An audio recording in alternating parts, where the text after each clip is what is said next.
You've never been told this one crucial thing about why your thyroid's not functioning properly. And it's all about how your body utilizes sugar.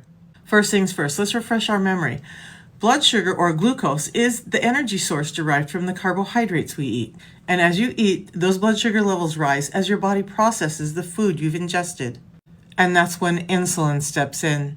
It's like a superhero that steps in to take all of that energy you've eaten and deliver it to the cells in your body, effectively lowering your blood sugar levels. But now let's talk about blood sugar levels and your stress hormones.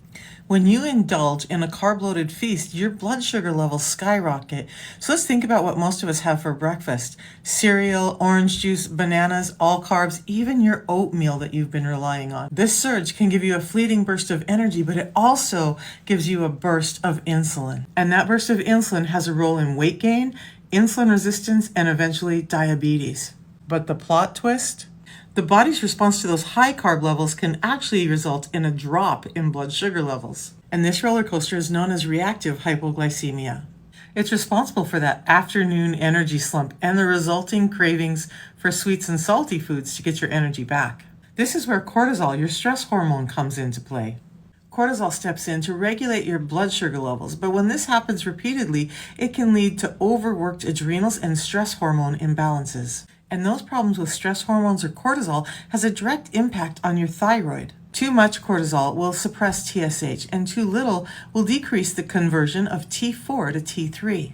And all of that causes you to experience symptoms like these.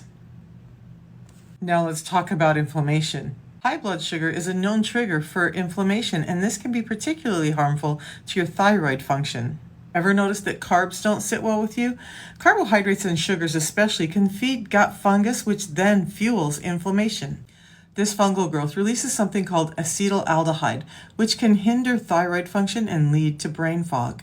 Just remember, excess sugars and stress can contribute to fungal overgrowth, which then hinders your thyroid. Another fascinating twist, blood sugar is linked to autoimmunity.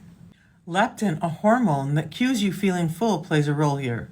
Just like you develop insulin resistance, you can develop leptin resistance. So all that overeating and high carb intake can reduce your body's signaling or receptivity to the signaling of leptin.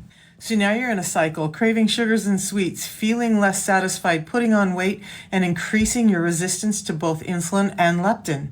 And why does this matter to the thyroid? This paper, published in 2010, showed that the higher the leptin levels, the worse the progression of Hashimoto's hypothyroiditis. And that can lead to symptoms like all of these.